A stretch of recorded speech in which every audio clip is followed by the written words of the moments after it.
The wind howled across the rooftop, carrying the bitter chill of Washington, D.C. in January. 6 stories below, crowds of dignitaries filed into the Capitol building, unaware of the invisible threat positioned 500 meters away. A single figure in winter camouflage lay motionless on the frosted gravel of an abandoned office building, breath controlled to minimize barrel disturbance.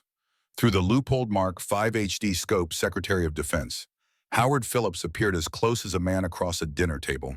His security details scanned the perimeter with practiced precision, searching for threats in all the wrong places. The crosshairs settled on Phillips' left temple as he paused to shake hands with a senator. The shooter's finger caressed the trigger, applying pressure with microscopic precision. 4 pounds, 8 ounces of pressure, not an ounce more would send the 175-grain Sierra Match King bullet on its deadly journey. Wind speed 7.4 miles per hour from the northwest. Temperature 28 degrees Fahrenheit.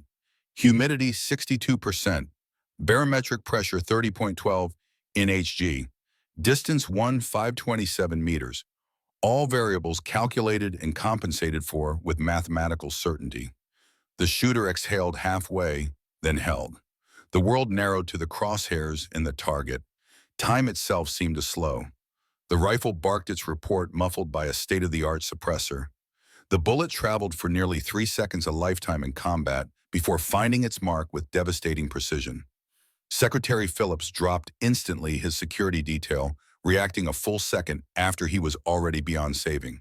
By the time the first sirens wailed, the shooter had disappeared, leaving behind no shell casings, no fingerprints, no DNA. Only the lingering signature of a shot almost no one on Earth could make.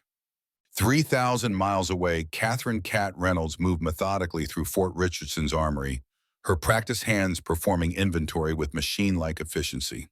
The fluorescent lights hummed overhead, casting harsh shadows across rows of weapons that had been her entire world for 3 years. To the casual observer, she was just another supply clerk, competent, unremarkable, invisible.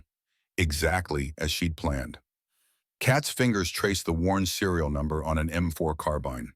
A small discrepancy in the maintenance log caught her attention. Some private had likely pencil-whipped the cleaning procedure again. She made a mental note to address it later and continued her rounds, checking weapons with the attention to detail that had earned her the respect of her commanding officers.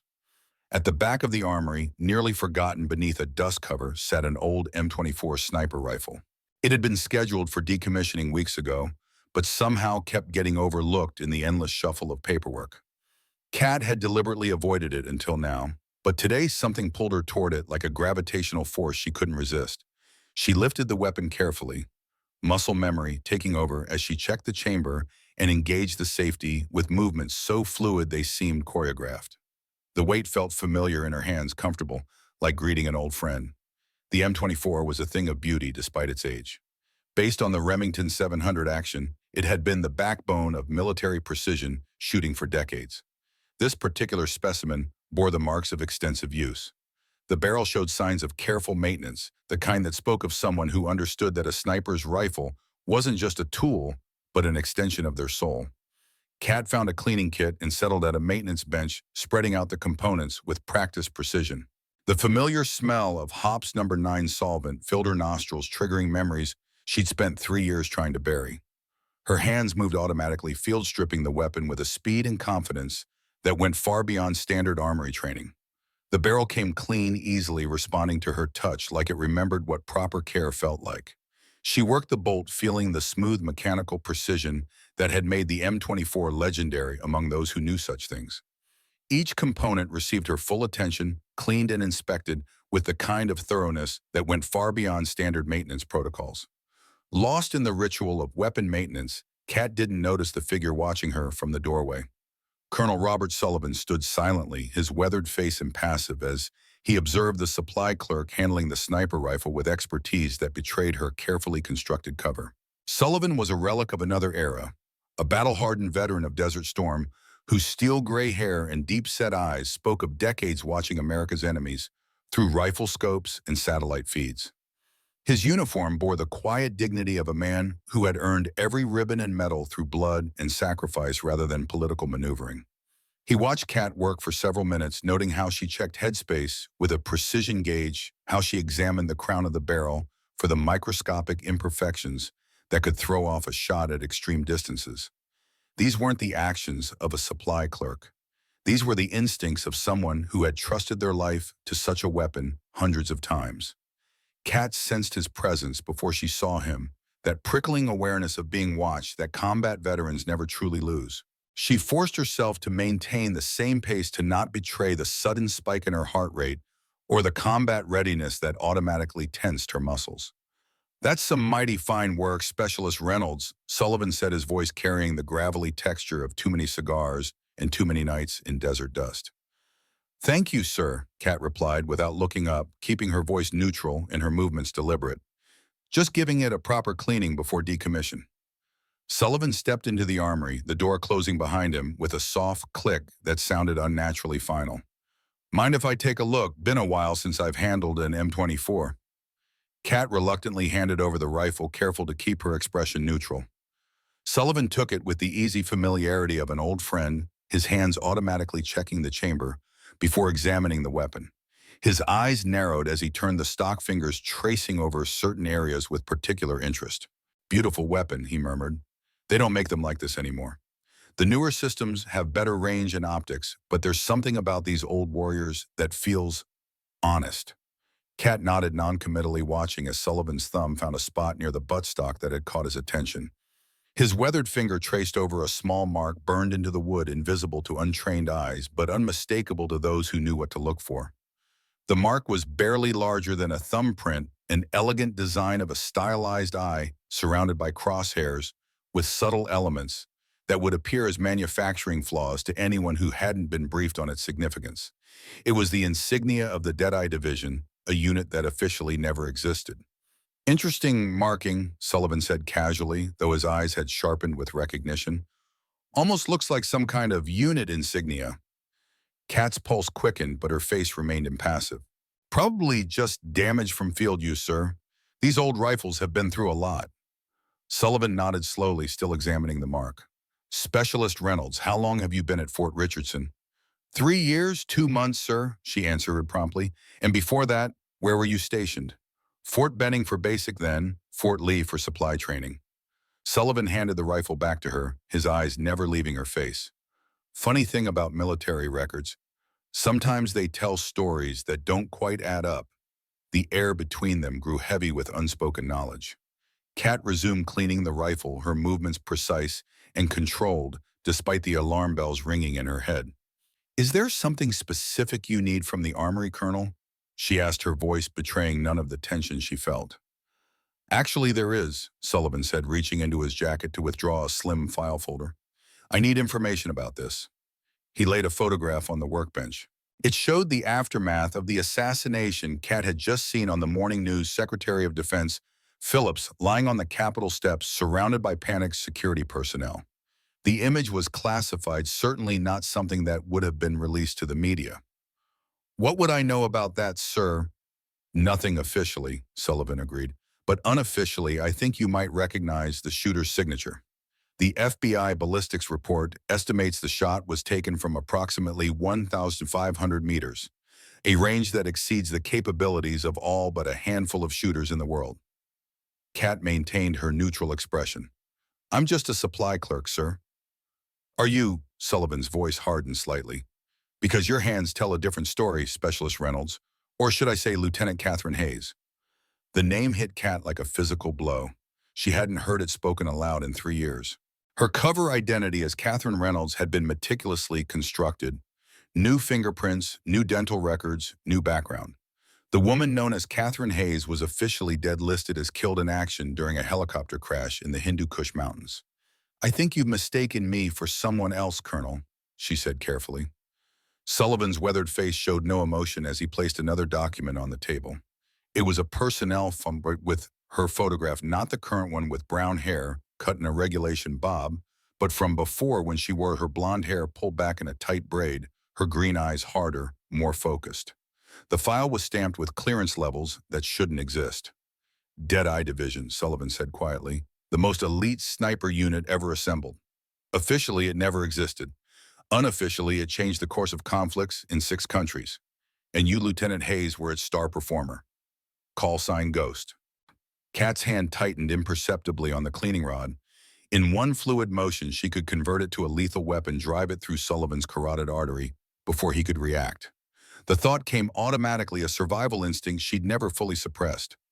"That file should have been destroyed," she said, finally abandoning the pretense. "It was," Sullivan confirmed, "along with everything else related to Deadeye Division after the Hindu Kush incident. Officially, none of you ever existed." "Then how do you have it?" Sullivan's expression softened slightly. "Because I created Deadeye Division, Catherine. I recruited the first generation of operators. I designed the training protocols. I selected the targets." He tapped the personnel file. "And I recommended you for the program when your marksmanship scores broke every record at Camp Perry." The revelation hung between them like smoke after a firefight. Kat's mind raced through possibilities and threats, evaluating Sullivan as both potential ally and enemy. "What do you want?" she asked finally. Sullivan gathered the files and tucked them back into his jacket. "I need your help. Secretary Phillips wasn't the first high-profile assassination in recent months.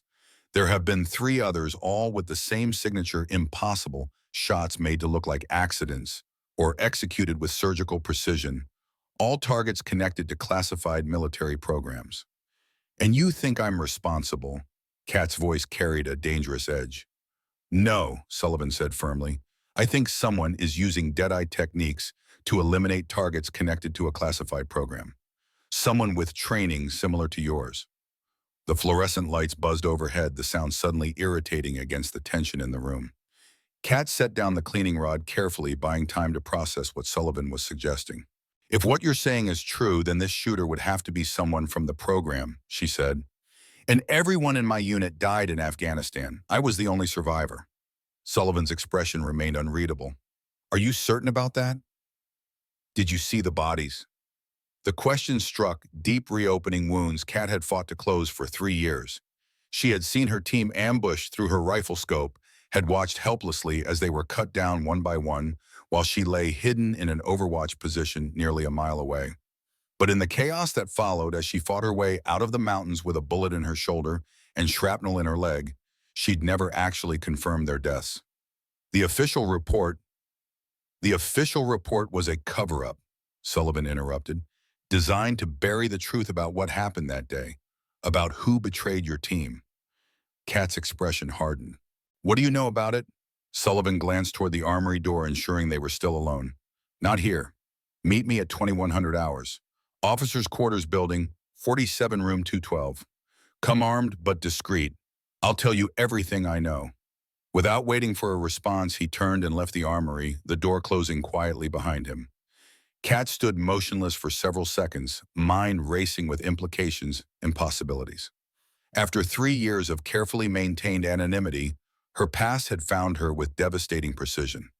She reassembled the M24 with mechanical efficiency, her thoughts elsewhere. If Sullivan was right, if one of her former teammates was alive and killing high-profile targets, then everything she'd believed for 3 years was a lie.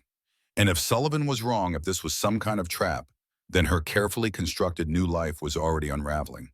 Either way, Catherine Reynolds, the supply clerk, had just ceased to exist.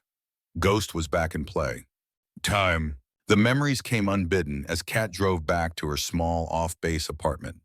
Images of Fort Bragg in the early 2000s, when the War on Terror was still new, and America's military machine was shifting to face an entirely different kind of enemy. She remembered the day Colonel Sullivan, then Major Sullivan, had approached her at the shooting range. She'd just set a new marksmanship record, putting 20 consecutive rounds into a target the size of a playing card at 800 meters. Most snipers would consider 10 hits exceptional. "Lieutenant Hayes," he'd said, watching as she cleaned her rifle, "how would you like to make a real difference in this war?" The question had seemed strange. As an Army sniper, she was already in a position to make a difference. But Sullivan had been recruiting for something else entirely, a unit so classified that its members would officially cease to exist, operating in shadows beyond the reach of congressional oversight or Geneva Conventions. Deadeye Division. 8 operators, each selected for specific skills that made them the most lethal precision strike force ever assembled. Their commander was William Iron Cooper, a former Force Recon Marine with nerves of steel and tactical brilliance. Michael Eagle Reynolds served as Kat's spotter, able to read wind and weather conditions with almost supernatural accuracy. Rebecca Oracle Sanchez handled communications and intelligence while David Doc Martinez kept them alive through injuries that would have killed lesser operators. They trained together for 6 months at a black site in Nevada, pushing the boundaries of what was possible with a rifle and scope. They learned to execute shots that defied physics and probability shots at extreme distances in impossible weather conditions against moving targets. They studied anatomy to understand exactly where to place a bullet for maximum effect. They became something more than soldiers, more than snipers. They became weapons. Kat parked outside her apartment building, a nondescript structure chosen specifically because it was unremarkable. Her unit was on the second floor facing east, with clear sight lines to the surrounding area. Old habits died hard even after 3 years of pretending to be normal. Inside the apartment was Spartan, but not suspiciously so. A few personal photographs, all staged with people who didn't exist, adorned the walls. The furniture was comfortable but inexpensive, nothing that would draw attention or be difficult to abandon at a moment's notice. Kat moved directly to the bedroom's closet, pushing aside hanging clothes to reveal a small keypad hidden in the back wall. She entered a 12-digit code, and a section of the wall slid silently aside, revealing a hidden room barely larger than a walk-in closet.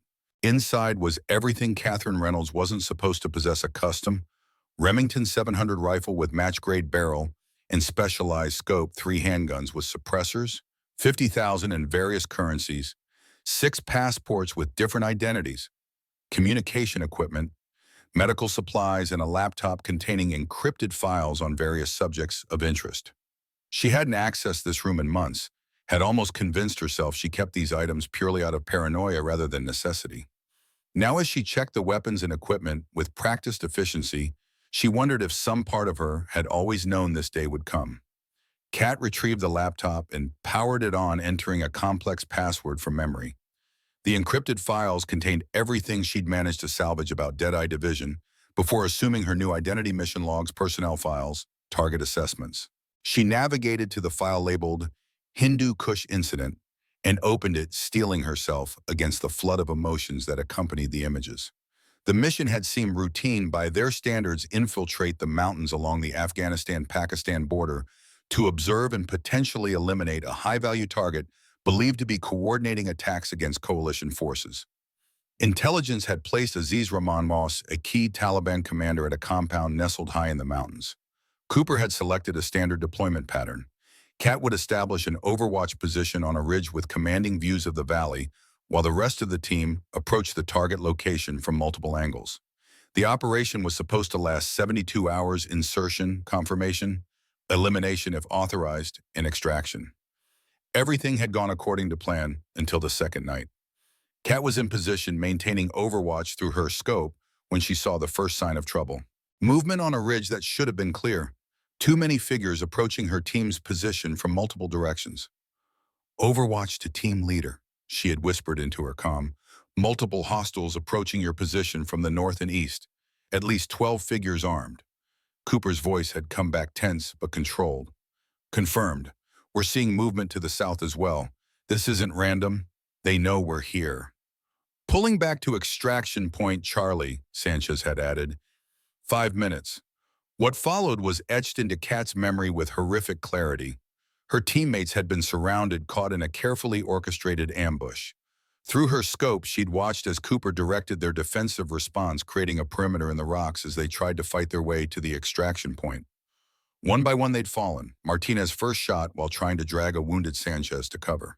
Then Reynolds, her spotter, killed by what appeared to be a sniper on a distant ridge.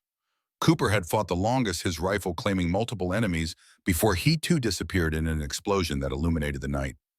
Kat had remained in position, using her rifle to eliminate as many attackers as possible, creating chaos and confusion that might allow any survivors to escape. But as dawn approached, there was no movement from her team's last position. Only enemy fighters methodically searching the area. A bullet had slammed into the rock beside her head, then another ripped through her shoulder. Her position compromised, she'd had no choice but to abandon her post and begin the harrowing journey back to friendly territory. 18 hours of crawling, hiding, and evading enemy patrols with a wounded shoulder, and the knowledge that she had failed to protect her team.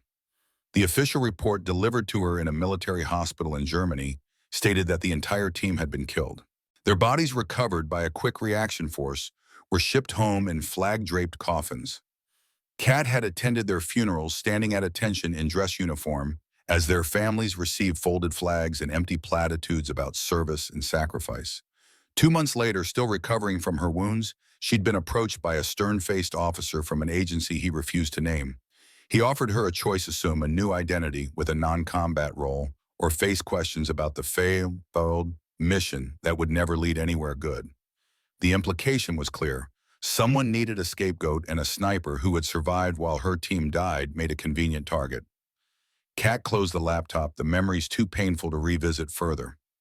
Sullivan had suggested the official report was a cover-up, that someone had betrayed her team.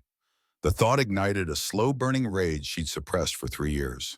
If Sullivan had evidence, if he knew who was responsible for the deaths of her teammates, then their meeting tonight wasn't optional. She would hear what he had to say, evaluate his claims, and then decide her next move. If he was telling the truth, if one of her teammates had somehow survived and was now executing high-profile assassinations, she needed to know why. And if Sullivan was setting some kind of trap, well, she'd survived worse. Kat checked her watch. 6 hours until the meeting. Time to prepare for any contingency. The officers' quarters at Fort Richardson were housed in a utilitarian 3-story building that had seen better days. Kat approached from the east, having parked her vehicle several blocks away, and proceeded on foot. Old habits never create patterns, never use the most direct route, always have multiple exit strategies. She wore civilian clothes, jeans, boots, and a heavy jacket, appropriate for the Alaskan winter. A knit cap covered her distinctive hair, and a scarf concealed the lower portion of her face. To casual observers, she was just another contractor heading home after a long day. The Glock 19 nestled in a custom holster against her ribs, loaded with subsonic hollow-point ammunition. A backup weapon, a compact SIG P365, was strapped to her ankle. Neither would be detected by the base's minimal security measures for a supply clerk entering the officers' quarters on some mundane errand. Kat scanned the surroundings with practiced precision, noting security camera positions, guard patterns, and potential choke points. The habits of Deadeye Division died hard even after years of disuse. Building 47 loomed ahead, its windows glowing with warm light against the early evening darkness. Kat entered through a side door, using her base ID to access the building. The hallways were quiet, most officers either at dinner or working late. Room 212 was located at the end of a hallway on the second floor. Kat approached cautiously, listening for any sounds that might indicate an ambush. Sullivan had said to come armed but discreet, an instruction that could be interpreted in multiple ways. She knocked 3 times, then twice more, an old recognition pattern from her Deadeye days. The door opened immediately, revealing Sullivan in civilian clothes. He stepped aside to let her enter, closing and locking the door behind her. The room was standard officers' quarters, a small living area with basic furniture, a kitchenette, and doors leading to what presumably were a bedroom and bathroom. Sullivan had transformed the living area into an impromptu command center. A laptop sat open on the coffee table, surrounded by file folders and photographs.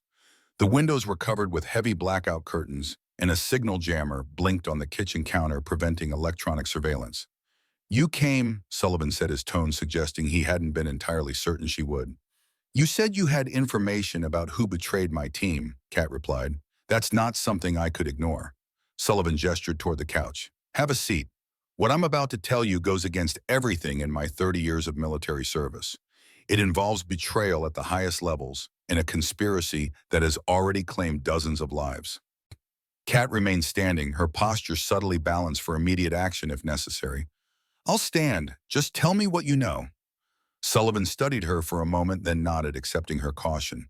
He moved to the laptop and turned it to face her. On the screen was a photograph of a distinguished-looking man in his 60s, wearing the uniform of a major general in the United States Army. "Victor Harrington," Sullivan said, "currently the head of Special Weapons Development at the Pentagon, former commander of the 5th Special Forces Group, and the man who gave the direct order for your team's final mission in the Hindu Kush." Kat's eyes narrowed as she studied the face on the screen. "I never received orders directly from him. Cooper handled all mission briefings." "Exactly. Harrington maintained distance, plausible deniability. But he selected the targets, authorized the operations, and ultimately he's the one who betrayed your team to enemy forces. And the accusation hung in the air, almost too enormous to process. A major general betraying American operators to the enemy. It defied everything Kat had been trained to believe about the chain of command. That's a serious accusation, she said carefully. What evidence do you have? Sullivan opened a file folder and spread several documents across the coffee table. Financial records showing payments to offshore accounts coinciding with Deadeye operations. Communication logs indicating information leaks before critical missions. And most damning this, he held up a photograph that showed Harrington meeting with a man Kat recognized immediately, Aziz Rahman, the Taliban commander who had been their target in the Hindu Kush. This was taken 2 weeks before your mission, Sullivan continued, by a CIA asset in Pakistan. It was buried in classified files until I started digging after Secretary Phillips' assassination. Kat's mind raced, processing the implications. Why would he do it? Only partly, Sullivan confirmed. The offshore accounts contain over $30 million. But Harrington's motivations go beyond simple greed. He's been systematically eliminating rivals and building his own power base within military intelligence for years. Your team became a liability when you were assigned to target Rahman, a mission Harrington never expected to be authorized. Kat felt a cold rage building inside her, but kept her voice level. If what you're saying is true, why hasn't he been arrested, court-martialed? Sullivan's expression darkened. Because he's protected. His connections extend to the highest levels of government and intelligence services. And because officially Deadeye Division never existed. Your missions were off the books, which means any evidence of betrayal is equally inadmissible. He pointed to the laptop where Secretary Phillips' assassination photo was now displayed. These recent killings bear all the hallmarks of Deadeye training. Impossible shots, perfect execution, no evidence left behind. And all 4 targets had one thing in common. They were investigating aspects of Harrington's pet project, something called Nemesis. What's Nemesis? Kat asked.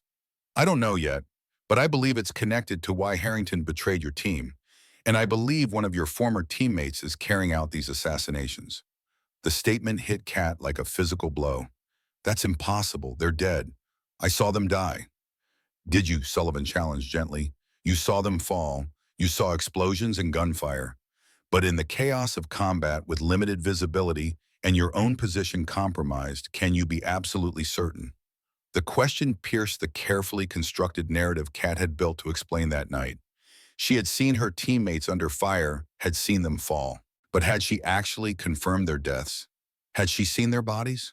No, she'd been evacuated with her own injuries, and by the time she was debriefed, the official story was already established. If one of my team survived, she said slowly, why would they be assassinating high-level officials? And why now, 3 years later? Sullivan pulled out another file, this one thicker than the others. Because of this, Dr. Alan Mercer, nuclear physicist and former military consultant. He was killed 2 weeks ago, single shot to the head from approximately 1,200 meters. Officially ruled a hunting accident. He spread photographs across the table, a dead man in hunting gear lying in a forest clearing. The entry wound was small, precise, exactly the kind of shot a Deadeye operator would make. Mercer was working on a classified review of the nuclear arsenal. His findings suggested unauthorized access to launch codes and possible tampering with safeguard protocols. The day before his death, he requested an urgent meeting with the Joint Chiefs to discuss critical security vulnerabilities. Sullivan pulled out another photograph, this one showing Mercer meeting with someone in what appeared to be a secure facility. This is from security footage at Los Alamos. The person Mercer is meeting with has been identified as Major Michael Reynolds. Kat stared at the image, her heart racing. Reynolds, her spotter, the man she'd seen fall through her scope in the mountains of Afghanistan. The image was grainy, the figure partially obscured, but the posture and build were unmistakably familiar. Reynolds is alive, she whispered, her voice uncharacteristically vulnerable. It appears so, Sullivan confirmed, and he's not the only one. We have partial facial recognition matches suggesting Rebecca Sanchez accessed a secure terminal at the NSA headquarters 3 months ago. And there are unconfirmed reports of someone matching William Cooper's description at a private military contractor facility in Virginia. The revelations cascaded through Kat's consciousness, shattering the foundation of grief and guilt she'd built her new identity upon. Her teammates, her family potentially alive. But if they were alive, why had they allowed her to believe they were dead for 3 years? And why were they now involved in assassinating government officials? I need more than grainy photos and unconfirmed reports, she said, her professional detachment reasserting itself.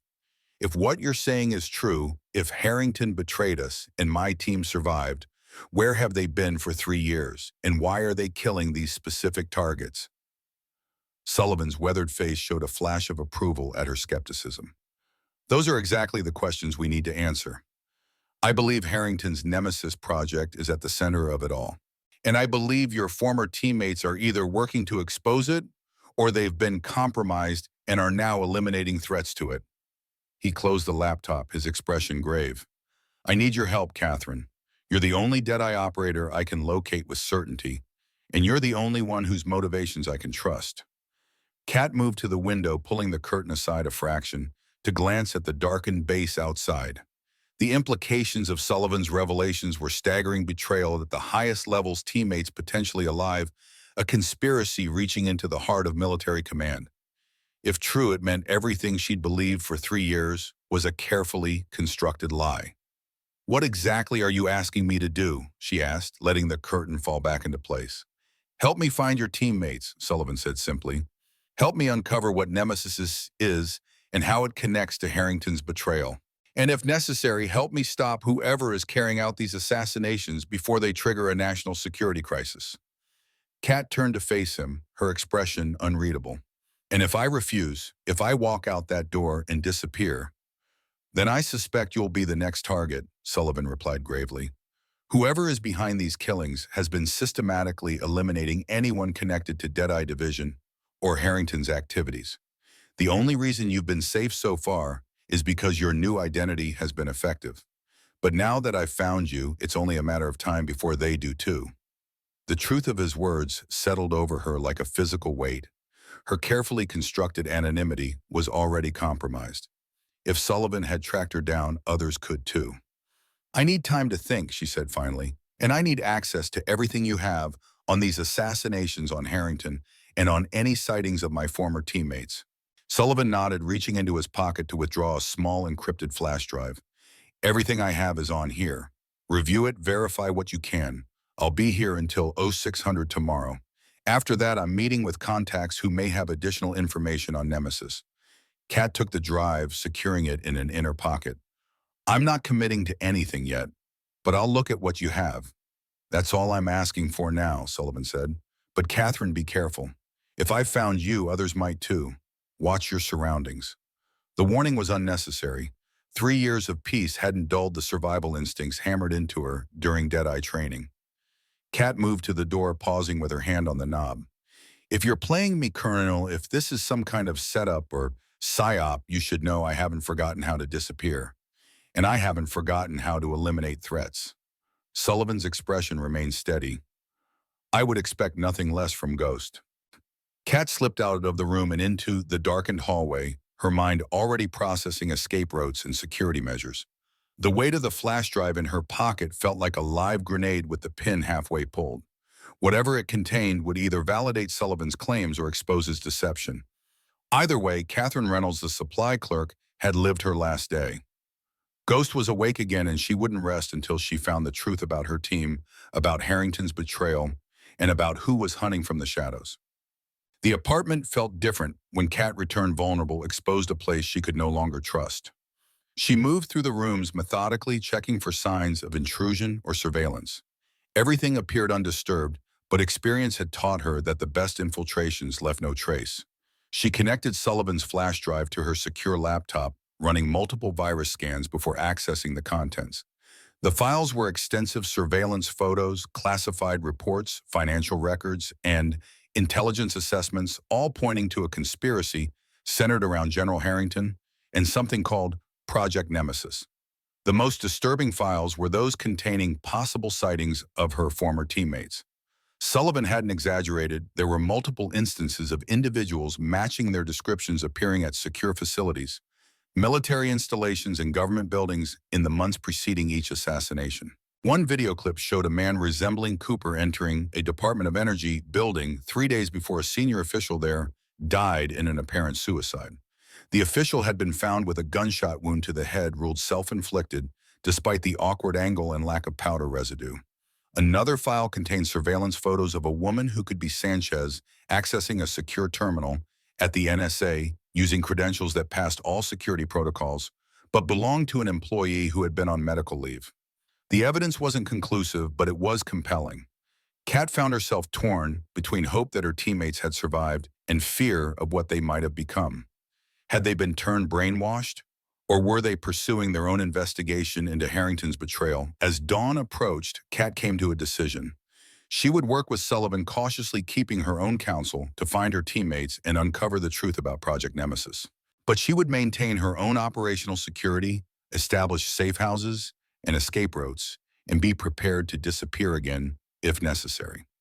She began systematic preparations, gathering essential equipment from her hidden room and packing it into a nondescript duffel bag. Weapons, ammunition, communication gear, medical supplies, cash and false identification, everything she would need to operate independently if Sullivan proved untrustworthy. As she worked, a subtle noise from the living room froze her in place, the nearly imperceptible sound of metal against metal, like a lock being manipulated by expert hands. Someone was attempting to enter her apartment. Kat drew her Glock, silently moving to a position with clear sight lines to the front door, but concealed from immediate view. Her mind calculated angles, cover positions, and escape routes, automatically combat instincts overriding 3 years of civilian pretense. The lock disengaged with a soft click, and the door opened slowly. A figure slipped inside, male, approximately 6 feet tall, moving with the fluid grace of someone trained in covert entry. His face was obscured by a balaclava, but his movements were hauntingly familiar. Kat held her position, controlling her breathing as the intruder swept the main living area with practiced efficiency. He moved to the kitchen, then the bedroom, his search methodical and professional. When he approached the closet with her hidden room, Kat made her decision. "Stop right there," she ordered, her voice deadly calm as she emerged from cover with her weapon trained on the intruder's center mass. "Hands where I can see them." The figure froze, then slowly raised his hands. "Been a long time, Ghost," he said, his voice muffled by the balaclava but unmistakably familiar. "Take off the mask," Kat commanded, her aim unwavering. The intruder complied, pulling the balaclava up to reveal a face Kat had last seen through a rifle scope in the mountains of Afghanistan. Michael Reynolds, her former spotter, and the man she'd believed dead for 3 years.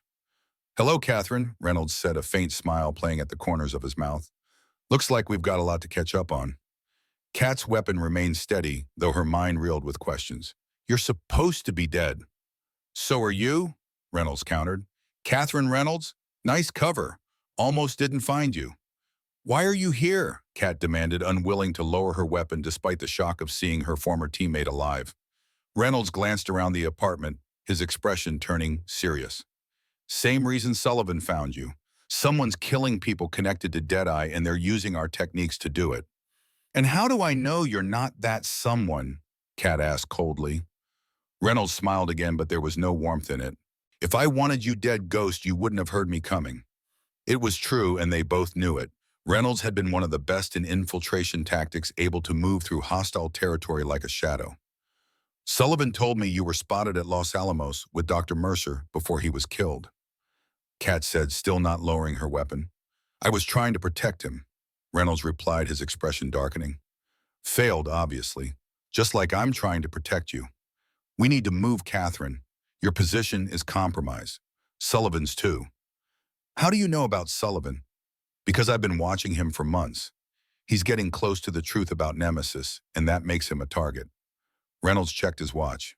"We have maybe 15 minutes before a cleanup team arrives. They followed Sullivan to your armory yesterday, then to his quarters last night. They know he's found you." The tactical situation clarified instantly in Kat's mind. If Reynolds was telling the truth, staying meant confrontation with unknown hostile forces. Leaving meant trusting a man who had been missing, presumed dead for 3 years. "Where would we go?" she asked, finally lowering her weapon slightly. "Somewhere safe, somewhere we can talk properly." Reynolds moved toward the window, checking the street below. "Cooper is waiting with transport. Sanchez is running interference on surveillance systems. Just like old times." The mention of her other teammates sent a jolt through Kat's system. They're alive too, all of you. Reynolds turned back to her, his expression a complex mixture of emotions. Not all of us. Martinez didn't make it, but the rest of us survived, and we've been working to uncover who betrayed us and why. He gestured toward her half-packed bag. Finish what you were doing. 2 minutes, then we move. Kat made her decision. She holstered her weapon and quickly completed her preparations, securing essential equipment and destroying anything that might provide intelligence to whoever was coming. As she worked, she asked the question that had been burning in her mind. Why didn't you contact me 3 years, Reynolds? I thought you were all dead. Reynolds checked his weapon, a suppressed Sig Sauer, while watching the street. We couldn't risk it. After the ambush, we didn't know who to trust. Harrington had connections everywhere. We had to disappear completely, establish new identities, gather intelligence. By the time we confirmed you'd survived, you were already established in your new life here. Cooper thought it was safer to leave you out of it. Out of what exactly? Kat demanded, zipping the duffel bag closed. The hunt for Harrington, Reynolds replied grimly. And the truth about Project Nemesis. It goes deeper than you can imagine, Catherine, all the way to the top. He moved to the door, checking the hallway before turning back to her. Ready. Kat shouldered her bag, the weight of weapons and equipment familiar after years of absence. Lead the way, Eagle. Reynolds smiled at the use of his old call sign. Good to have you back, Ghost. They slipped from the apartment into the pre-dawn darkness, leaving Catherine Reynolds behind forever. As they moved through shadow toward an uncertain rendezvous, Kat felt the familiar tension of combat readiness settling into her muscles. Questions burned in her mind about her teammates' survival, about Sullivan's role, about Harrington's betrayal, and the mysterious Project Nemesis. But underlying it all was a dangerous sense of homecoming. For 3 years, she had existed in the twilight between civilian life and her true nature. Now moving through darkness with tactical precision alongside a teammate, she'd mourned Kat felt the return of something essential that had been missing. Ghost was back in the hunt, and this time the targets wouldn't be distant figures through a scope. This time she was hunting the people who had destroyed her team and stolen 3 years of her life. And when she found them, no distance would be far enough to escape her vengeance. Dawn broke over the Alaskan wilderness, painting the snow-covered landscape in shades of gold and amber. The unmarked SUV navigated the winding mountain roads with practiced precision, its tired wipers struggling against the gentle snowfall. Inside, Kat sat rigid in the passenger seat, her eyes constantly scanning the terrain through tactical glasses that enhance visibility in low-light conditions. William Cooper drove in silence, his weathered hands gripping the wheel with the same steady confidence he'd once used to command their unit. The former Deadeye commander looked older than his 54 years, silver threading through his close-cropped dark hair, new lines etched into his face by years of operating in shadows. We're being followed, Kat said quietly, noting the distant headlights that had maintained a consistent 3/4-mile gap for the past 20 minutes. Cooper nodded without looking back. Sullivan's security detail, 2-man team in a government-issue Suburban. They've been with us since we left Anchorage. And you're comfortable with that? No, Cooper admitted, his voice carrying the same authoritative calm that had steadied them through countless missions. But Sullivan insisted, and we need his resources. In the back seat, Reynolds checked his weapon for the 3rd time, a ritual Kat recognized as his way of managing pre-mission tension. Their reunion had been brief, and professional emotions kept carefully in check. There would be time for personal reconnections later if they survived what was coming. ETA to Elkhorn Ridge, Reynolds asked. 20 minutes, Cooper replied. Weather's holding for now, but satellite shows another system moving in from the northwest. Visibility will drop to less than half a mile by noon. Kat studied Cooper's profile, searching for signs of the man she'd once trusted with her life. He seemed harder now, more closed off, but the tactical precision that had made him a legendary commander was still evident in every decision and movement. Are you going to tell me where we're really going? She asked. Because Elkhorn Ridge was a decoy location in your message. Cooper's mouth twitched in what might have been the ghost of a smile. Still sharp, Ghost. We're heading to a safe house near Denali. Established it 18 months ago as a fallback position if our primary locations were compromised. Which they were, Reynolds added grimly. 2 days ago, someone hit our Seattle Operations Center. Professional job, tactical team, flashbangs, precision elimination. They knew exactly what they were looking for. "And what was that?" Kat asked. "Our Project Nemesis files," Cooper replied. "Everything we've gathered on Harrington's operation. 3 years of intelligence gone in 6 minutes." The implications settled heavily in the vehicle. Someone had compromised their security, identified their location, and executed a precision strike to eliminate intelligence. It bore all the hallmarks of a professional counterintelligence operation. "Fortunately," Reynolds said, "Sanchez maintains offline backups at each safe house. Standard protocol since Hindu Kush." Kat turned to look at him directly. "I want to know everything, Reynolds, from the beginning. How you survived where you've been for 3 years and what exactly Project Nemesis is." Cooper exchanged a glance with Reynolds in the rearview mirror, then nodded almost imperceptibly. "You've earned that much," he agreed, "but not here. Wait until we reach the safe house and can secure proper counter-surveillance measures." The SUV turned off the main highway onto a barely visible access road that wound deeper into the wilderness. The terrain grew more challenging, the vehicle's all-wheel drive system struggling against the combination of fresh snow and steep incline. "We're being tracked," Reynolds said, suddenly checking a small device that resembled a modified smartphone. "Signal's faint, but it's there. Could be on the vehicle or our equipment." Cooper's expression hardened. "Sullivan's detail." "Possible," Reynolds conceded, "but their tech signature is different from what we've seen before." "Change of plans," Cooper decided instantly. "We'll use contingency route B." Reynolds prepped the countermeasures.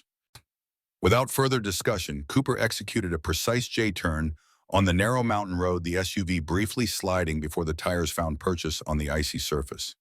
The maneuver would have thrown less experienced operators against their restraints, but Kat braced automatically, her body remembering the rhythms of tactical driving. Reynolds reached beneath his seat, extracting what appeared to be a standard first aid kit. Inside was a collection of electronic countermeasure devices designed to disrupt tracking systems and communication networks. 50 seconds, he announced, activating a timer. Cooper accelerated back down the mountain road, his driving exhibiting the precision control of someone who had trained in extreme conditions. After exactly 45 seconds, he veered off the road onto what appeared to be a game trail, barely wide enough for their vehicle. "Brace," he commanded. The SUV plunged through a dense section of pine trees, branches scraping against the reinforced exterior. Cooper navigated the narrow passage with inches to spare on either side, finally emerging onto a frozen creek bed that provided a natural corridor through the dense forest. "Countermeasures active," Reynolds announced as a series of small electronic pulses disabled any potential tracking devices within a 20-meter radius. "We're dark." Cooper continued along the creek bed for nearly a mile before turning back into the forest, following a route that showed no visible markings or trail signs. Kat recognized the technique, a predetermined escape route, with navigation points known only to team members, impossible for pursuers to anticipate. After 20 minutes of evasive driving, they emerged at the base of a steep ridge. The safe house was barely visible, a structure designed to blend with the surrounding environment, its roof covered with natural materials that mimicked the forest floor when viewed from above. "Home sweet home," Reynolds muttered, as Cooper parked the SUV in a natural depression that would shield it from aerial surveillance. They moved quickly from the vehicle to the safe house, maintaining tactical spacing and scanning for potential threats. Kat fell into the familiar rhythms of team movement, automatically her body remembering patterns established through countless training exercises and combat operations. The safe house interior was Spartan but functional, a main room with communications equipment and tactical planning space, a small kitchen area, 2 bedrooms and a bathroom with medical supplies. Every aspect was designed for operational efficiency rather than comfort. A figure emerged from the communications room as they entered: Rebecca Sanchez, her black hair cut shorter than Kat remembered, her movements carrying the same precise efficiency that had made her an invaluable intelligence specialist. "You found her," Sanchez said, her eyes meeting Kat's with a complex mixture of emotions. "Welcome back, Ghost." The reunion should have been emotional. Team members believed dead reuniting after years of separation, but they were all too disciplined, too conditioned by years of operations to indulge in emotional displays that might compromise their focus. "Secure the perimeter," Cooper ordered, immediately falling into command mode. "Standard protocol: motion sensors, thermal imaging, counter-sniper positions." Reynolds run a full electronic sweep. Sanchez prepared the briefing materials. They moved with practiced efficiency, each assuming their role without discussion. Kat found herself automatically assisting Reynolds with the security measures, their old partnership reasserting itself as they established a defensive perimeter around the safe house. 3 years, Kat said quietly as they placed motion sensors in the tree line. 3 years, Reynolds, and not a word, even down. I mourned you, all of you. Reynolds's hands never paused in their work, but his voice softened slightly. We mourned you too at first. Intel said you'd been killed during extraction. It wasn't until 6 months later that Sanchez found evidence you'd survived and been given a new identity. And you didn't think to make contact. Cooper's call, Reynolds replied. He said you'd been given a chance at a normal life away from all this. He didn't want to drag you back into the darkness. Kat's expression hardened. That wasn't his decision to make. No, Reynolds agreed, but we were all compromised, Catherine. Hunted by our own government, operating without support or official sanction. Cooper was trying to protect you. The explanation did little to ease the sense of betrayal that had been building since Sullivan's revelations. Kat finished placing the final sensor before responding. I spent 3 years believing I failed you, that my position was compromised, that I couldn't provide adequate overwatch. Do you have any idea what that does to a person? Reynolds? He met her gaze directly for the first time. Actually, I do, because we spent those same years believing we failed you, that we left you behind to die in those mountains. The raw honesty in his voice penetrated Kat's carefully maintained defenses. Before she could respond, Cooper's voice came through their tactical earpieces. Perimeter secure, everyone inside for briefing. The moment of connection broken, they returned to the safe house in silence. Inside, Cooper had transformed the main room into an operations center. Maps and photographs covered one wall, while digital displays showed surveillance footage and intelligence analyses. In the center, a tactical planning table held three-dimensional terrain models and equipment specifications. Take a seat, Cooper directed as they gathered around the table. Sanchez will begin the briefing. Sanchez activated a digital display showing a complex organizational chart with General Victor Harrington at the center. Radiating outward were connections to military personnel, defense contractors, government officials, and foreign entities.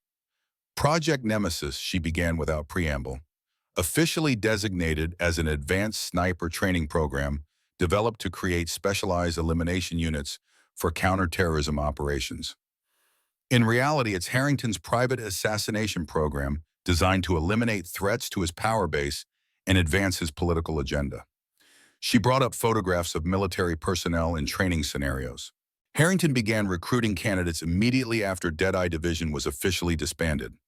Unlike our unit, which selected operators based on exceptional skill and psychological stability, Nemesis prioritizes psychological malleability and absolute loyalty to Harrington personally. The display shifted to show training facilities and equipment specifications. They've replicated our techniques, our operational protocols, even our specialized equipment. But with one critical difference, Nemesis operators are conditioned using experimental, psychological techniques to ensure compliance without question. Brainwashing, Kat said flatly. More sophisticated than that, Sanchez corrected. Targeted neurochemical conditioning combined with specialized psychological protocols.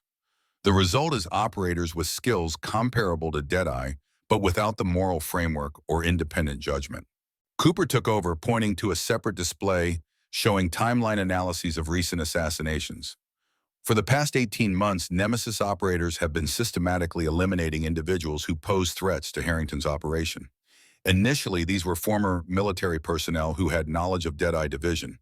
Then they expanded to government officials investigating unusual defense expenditures. Now they're targeting high-level officials with access to nuclear command structures. Why nuclear?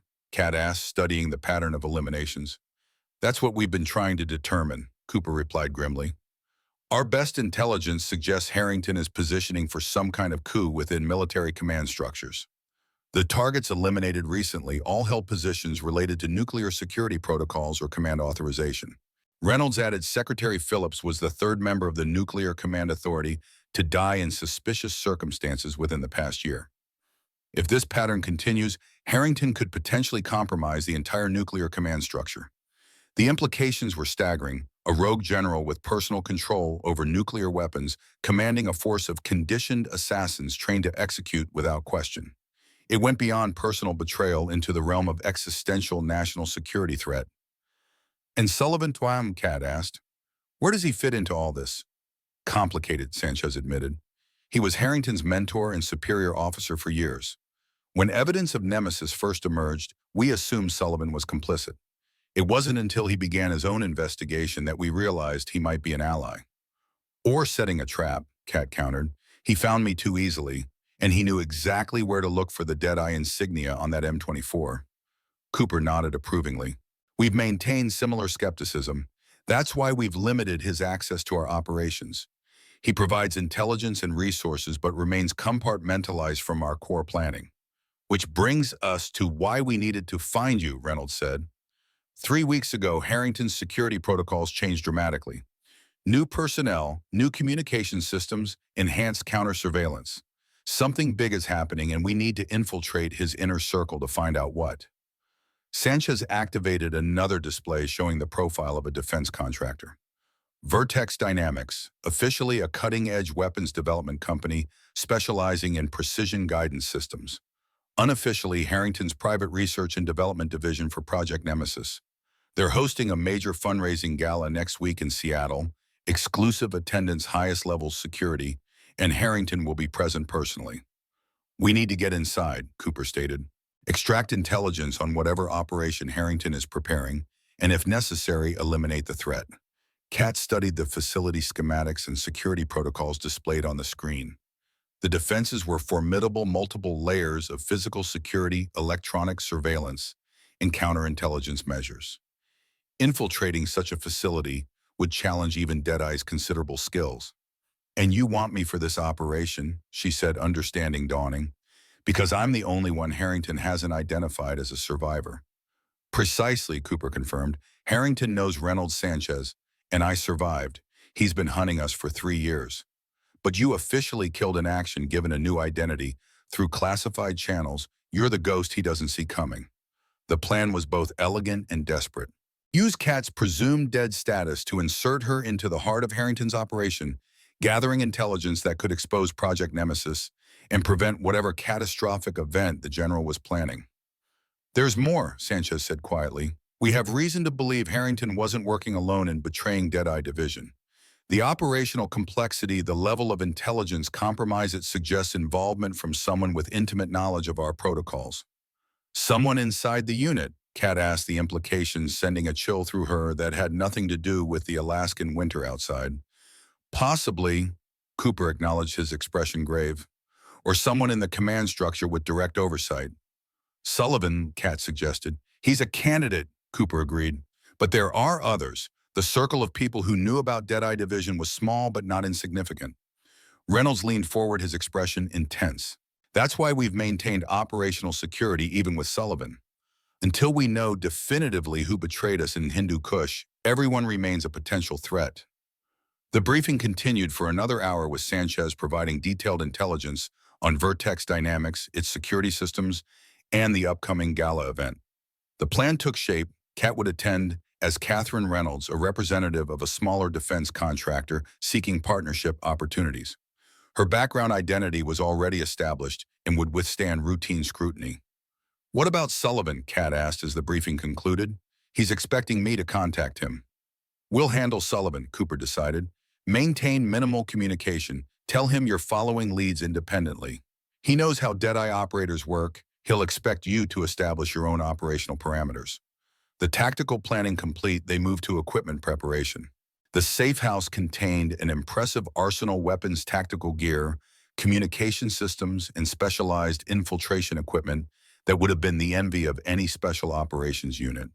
As Kat inspected a custom-modified Glock 19 with noise and flash suppressor, Cooper approached her privately. We need to talk, he said, his voice pitched low enough that the others couldn't hear, about what happened in Hindu Kush. Kat continued her weapon inspection, her movements precise and controlled. 3 years late for that conversation, wouldn't you say? Catherine Cooper's use of her real name caught her attention. I know what you saw through that scope. I know what you believe happened to us. But there's more to the story, things you couldn't have seen from your position. She finally looked up, meeting his gaze directly. Then tell me. All of it. Cooper glanced toward Reynolds and Sanchez, who were busy with their own preparations. Not here. Not now. After everyone's settled in, there are things the others don't know, things I've kept compartmentalized for their protection. The admission raised more questions than it answered, but Kat recognized the tactical necessity of information compartmentalization. In operations where betrayal was possible, limiting knowledge could mean the difference between mission success and catastrophic failure. Tonight, she agreed, full disclosure. Cooper nodded once, then rejoined the others to continue mission preparations. Kat watched him go, her mind processing the implications of his statement. If Cooper had been keeping secrets from Reynolds and Sanchez, what else might he be hiding? And could she trust him or any of them after 3 years of deception and separation? Night fell over the safe house, the dense forest surrounding them transformed into a landscape of shadows and silence. Inside, the team had established a rotating watch schedule with one ONA operator always monitoring security systems while the others rested. Kat found Cooper alone in the communications room, reviewing satellite imagery of the Vertex Dynamics facility. He acknowledged her arrival with a slight nod, then secured the door behind her. "What I'm about to tell you doesn't leave this room," he began without preamble. "Not Reynolds, not Sanchez, not Sullivan. This stays between us until the mission is complete." "Understood," Kat replied, settling into a chair opposite him. Cooper's weathered face showed the strain of 3 years operating without support, hunting and being hunted. The ambush in Hindu Kush wasn't just a betrayal, Catherine. It was a test, a field evaluation of Harrington's earliest nemesis operators against established Deadeye personnel. The revelation struck Kat like a physical blow. He used us as training targets. Worse, Cooper's voice hardened. He used us as proof of concept. If his nemesis operators could eliminate an entire Deadeye team, it would validate his program and secure continued funding and support from certain elements within military command. "But you survived," Kat pointed out. "Not according to plan," Cooper acknowledged. "Martinez died immediately, the sniper shot to the head from extreme range. Professional precise. Sanchez was wounded, but I managed to get her to cover. Reynolds took shrapnel from an RPG, but remained operational. We fought our way to the emergency extraction point, called in our own assets, using protocols outside the official mission parameters." "Assets Harrington didn't know about," Kat surmised. "Exactly. Every Deadeye commander established independent extraction options after the Azerbaijan incident. Harrington knew our official protocols, but not the contingencies I'd established personally. The tactical logic was sound. After a previous mission had been compromised through official channels, Cooper had created backup plans known only to him and select team members. It explained how they could have escaped a situation that appeared unsurvivable through Kat's rifle scope. "Why let me believe you were dead?" She asked the question that had been burning inside her since Reynolds' appearance. Cooper's expression softened slightly. "That wasn't the plan. Intel reported you killed during extraction, sniper fire while boarding a helicopter. We mourned you, Catherine. It wasn't until Sanchez hacked classified personnel files 6 months later that we discovered you'd been given a new identity and relocated." "And still you kept your distance," Kat pressed. "Because by then we understood what we were facing," Cooper explained. "Harrington's reach extended throughout military and intelligence communities. Anyone connected to us was in danger. You had been given a chance at a new life, protected by your presumed dead status. I made the call to leave you there safe in anonymity." The explanation was tactically sound but emotionally unsatisfying. 3 years of grief and guilt might have been avoided with a single secure communication, a coded message that only she would understand.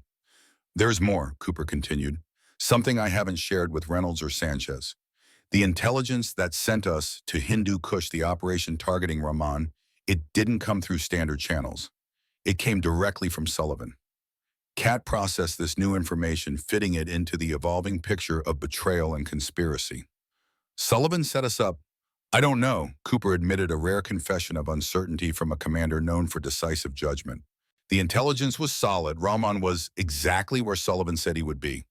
But the precision of the ambush, the coordination of the attack, someone provided our operational details to the enemy forces. If Sullivan was working with Harrington, then we're walking into another trap by trusting him now," Cooper finished. which is why I've maintained operational security even with our own team. If Sullivan is compromised, the less Reynolds and Sanchez know about our suspicions, the safer they'll be if things go sideways. The tactical caution was something Kat understood intimately. In their world, trust was a vulnerability that could be exploited with lethal consequences. Compartmentalization wasn't just protocol, it was survival. "What's our play then?" she asked, falling naturally into the operational planning rhythm they'd established years ago. "We proceed with the infiltration of Vertex Dynamics," Cooper decided, "but with enhanced contingencies. You'll attend the gala as planned, but I'll position independently as Overwatch. Reynolds and Sanchez will coordinate support, but without knowledge of our suspicions regarding Sullivan. And if Sullivan is compromised, then we eliminate the threat," Cooper stated flatly, regardless of his former status or connection to the unit. The cold precision of Cooper's contingency planning was familiar, the hallmark of a commander who prioritized mission success and team survival above all other considerations. It was what had made him legendary among special operations communities and what had kept Deadeye Division alive through missions that would have decimated conventional units. "There's one more thing you should know," Cooper added, his voice taking on a gravity that commanded Kat's complete attention. "Project Nemesis isn't just about creating elite assassins. According to intelligence we've gathered, Harrington is positioning for control of Nuclear Release Authority. The recent eliminations, Secretary Phillips, Dr. Mercer, General Holloway, they were all members of the Nuclear Command Authority. He's creating pathway to nuclear weapons control." Kat concluded, the full implications dawning with horrifying clarity. "With operators conditioned for absolute loyalty and zero moral constraint," Cooper confirmed. "If he succeeds, Harrington would effectively control the most powerful weapons in history outside any legitimate command structure or oversight." The stakes clarified in Kat's mind beyond personal vengeance for betrayal, beyond justice for fallen comrades. They were facing a threat to national security at the most fundamental level, orchestrated by a man with both the expertise and resources to succeed. "I'm in," she said simply, "whatever it takes." Cooper nodded, the weight of command evident in his expression. "Get some rest. Training begins at Euro 500. We have 6 days to prepare you for insertion." As Kat left the communications room, she found Reynolds waiting in the hallway, his expression unreadable. Whether he had overheard their conversation was impossible to determine. Reynolds had always been exceptionally skilled at concealing his thoughts. "Everything all right?" he asked, his tone casual, but his eyes watchful. "Just finalizing operational details," Kat replied smoothly. "Cooper wants to begin training at first light." Reynolds nodded, accepting her answer without further questioning. "I prepared the East bedroom for you, basic gear, tactical clothing, personal items. Not much, but functional." "Thanks," Kat said, then hesitated. "Reynolds, it's good to see you alive, despite everything." A small smile touched his lips, genuine emotion briefly visible through his professional demeanor. "You too, Ghost. More than you know." The moment of connection passed quickly, both of them too disciplined to indulge in emotions that might compromise their focus. But as Kat entered her assigned room and began a security check, old habits ensuring no surveillance or threats existed, she felt the first genuine stirrings of something she'd thought long dead, the sense of belonging to a team, to a purpose larger than survival. Whether that team was truly intact, whether trust could be rebuilt after years of separation, and secrets remained to be seen. But for now, Ghost was back with her unit, preparing for a mission that would test every skill and bond they possessed. Dawn broke over the Alaskan wilderness, painting the snow-covered landscape in shades of pink and gold. Inside the safe house, training had already been underway for an hour. Kat moved through the main room, which had been reconfigured into a simulation of the Vertex Dynamics Gala venue. "Your cover is Catherine Reynolds, Development Director for Axiom Defense Systems." Sanchez instructed, monitoring Kat's movements through specialized glasses that recorded and analyzed behavioral patterns. "You have legitimate credentials in weapons systems integration, which provides natural context for your interest in Vertex." Kat moved through the simulated space with practiced precision, her body language and expressions calibrated to project confident professionalism without drawing undue attention. "Background," she asked, practicing the subtle art of conversational intelligence gathering. "Born in Chicago, engineering degree from MIT. Recruited by Axiom 5 years ago after a successful stint at Raytheon. Clean background, legitimate security clearances, no red flags that would trigger enhanced scrutiny. The cover identity was elegant in its simplicity, close enough to Kat's actual background to be maintained convincingly under pressure, but distinct enough from Catherine Hayes to avoid recognition by anyone who might have known her former self. Primary objective is intelligence gathering. Cooper reminded them, watching the simulation from a tactical position that mimicked where he would be during the actual operation. Specifically, any information regarding Harrington's nuclear command structure, infiltration. Reynolds, playing the role of a Vertex security officer, approached Kat with the measured suspicion appropriate to his position. "Ma'am, this area is restricted to authorized personnel only." Kat shifted her body language, subtly projecting apologetic confusion rather than defensive tension. "I'm sorry, I was looking for the presentation on guided munition systems. The program said it would be in the East Wing." "That presentation has been moved to the main ballroom," Reynolds replied, his scrutiny professional, but not overtly suspicious. "Allow me to escort you back to the public areas." The interaction demonstrated the subtle dance of infiltration, not avoiding security, but managing it through psychological techniques that minimize threat perception. Kat had always excelled at these aspects of covert operations, her ability to modulate her presence, making her invaluable for deep cover assignments. "Good Iowa," Sanchez approved as the simulation continued. "Your nonverbal cues are consistent with your cover identity. Just remember to maintain the same precision when under stress." The training continued throughout the morning, progressing from social engineering scenarios to more technical aspects of the mission. By midday, they had transitioned to the small clearing behind the safe house where Cooper had established a makeshift shooting range. "Your skills have degraded," he observed bluntly, after Kat's first series of shots with a suppressed Glock 19. The grouping was tight by conventional standards, all rounds within a 3-inch circle at 25 yards, but below Deadeye division expectations. "3 years as a supply clerk," Kat reminded him, adjusting her stance slightly. "Not much opportunity for maintaining sniper qualifications." Cooper handed her a custom-modified M24 sniper rifle, similar to the one she'd been cleaning when Sullivan found her, but with advanced optics and a match-grade barrel that extended its effective range. "Reacquaint yourself," he instructed. "We've established a 1,000-yard target on the North Ridge. I want sub-MOA groups by tomorrow morning." The familiar weight of the precision rifle triggered muscle memory that 3 years of disuse couldn't erase. Kat settled into position, her breathing automatically adjusting to the optimal rhythm for long-range shooting. Through the scope, the distant target transformed from a barely visible speck to a clear silhouette. Calculate. Breathe. Hold. Squeeze. The rifle barked its report, muffled by the advanced suppressor. A second later, the target showed impact, not center mass, but within the primary kill zone. Adjustment calculations flowed automatically, windage, offset by 3 MOA elevation, requiring 2 MOA compensation. Kat fired again. This time, the impact was precisely center mass. "Better," Cooper acknowledged, observing through a spotter's scope. "But still not go standard. Keep working. 50 rounds minimum before we break for tactical planning." The next several hours blurred into a rhythm of calculation, breathing control, and precision shooting that had once been as natural as walking.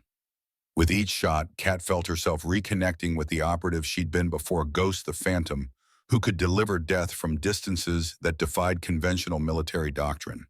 By late afternoon, her groups had tightened to near Deadeye standards. Not perfect, that would require more time and practice, but operational. Sufficient for the mission ahead. Inside the safe house, Sanchez had expanded the tactical planning displays to include detailed security protocols for the Vertex Dynamics facility. The complexity was sobering: multiple layers of physical security, electronic surveillance, biometric access controls, and counterintelligence measures designed to identify and neutralize infiltration attempts. "Standard approach won't work," Reynolds observed, studying the security layout. "Too many redundant systems, too many trained personnel. We need something unexpected." Cooper nodded, his tactical mind already formulating alternatives. "Sanchez, what's your assessment of their electronic surveillance capabilities?" "State of the art," she replied without hesitation. "Full spectrum monitoring, AI-enhanced threat detection, quantum encryption on their secure communications. Conventional electronic warfare techniques would be detected immediately. Then we go analog, Cooper decided. Old-school tradecraft, minimal electronic footprint.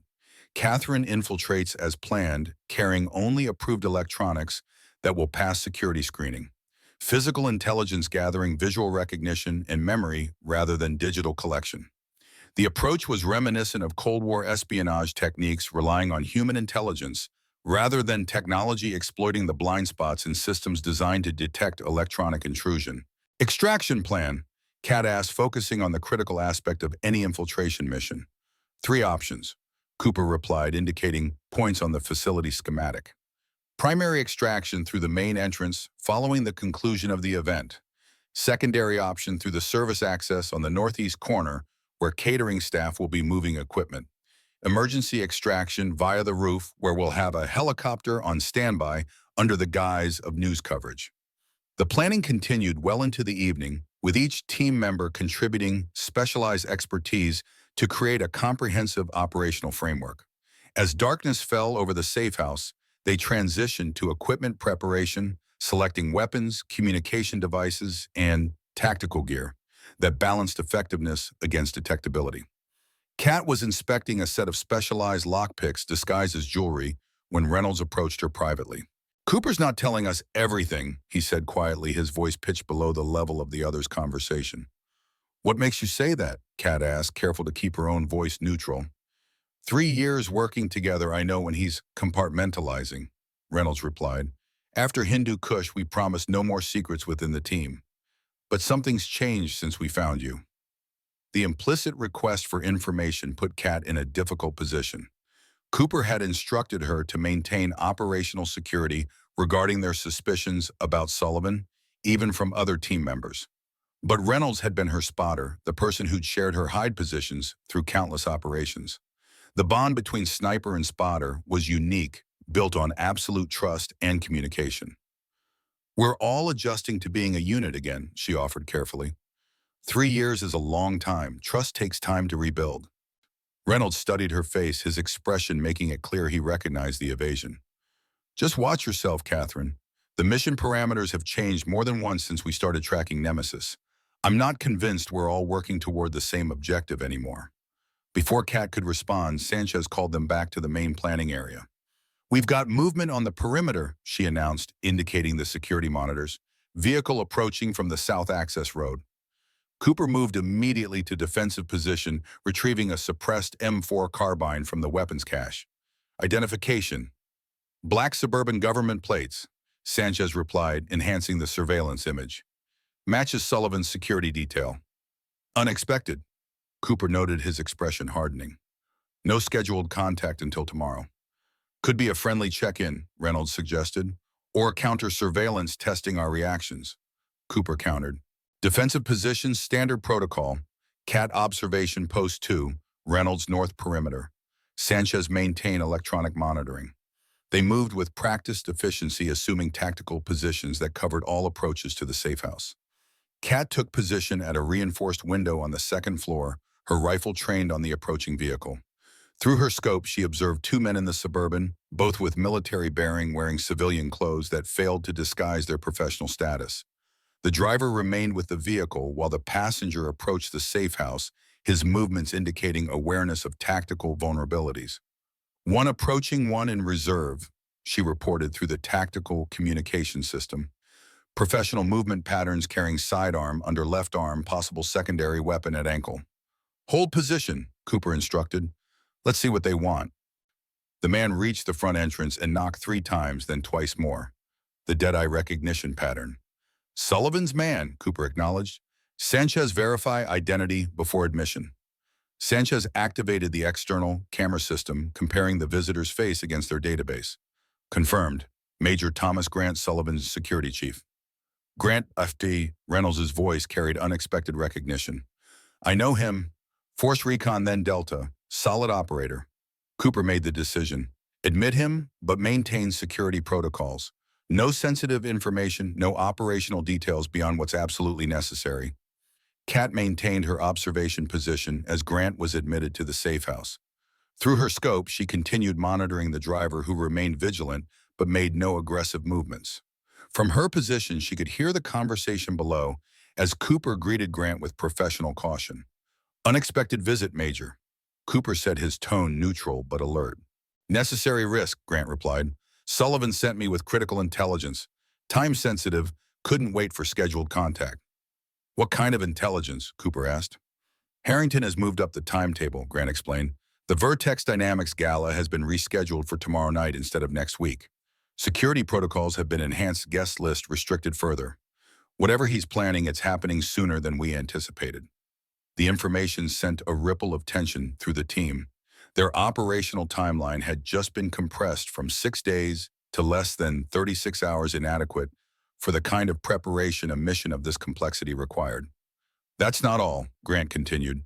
"Sullivan has confirmed that Secretary of Defense Phillips wasn't the only target that day. The Director of National Intelligence was scheduled to be at the same event but canceled at the last minute due to illness. And the Chairman of the Joint Chiefs changed his arrival time due to weather delays."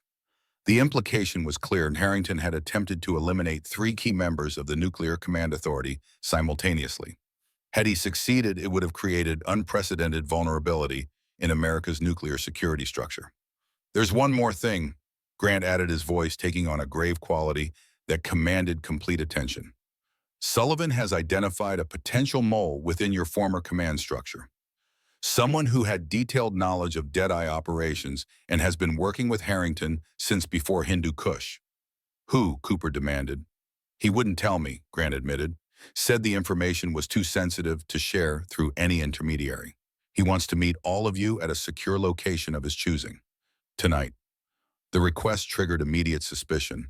After years of careful operational security, Sullivan was suddenly demanding a face-to-face meeting with the entire surviving Deadeye team. It could be legitimate urgency driven by new intelligence or the perfect setup for a trap. "Not happening," Cooper decided instantly. "We don't move as a complete unit. Basic operational security." "He anticipated your response," Grant acknowledged. "Offered an alternative, he'll meet with just one representative. His credentials against yours."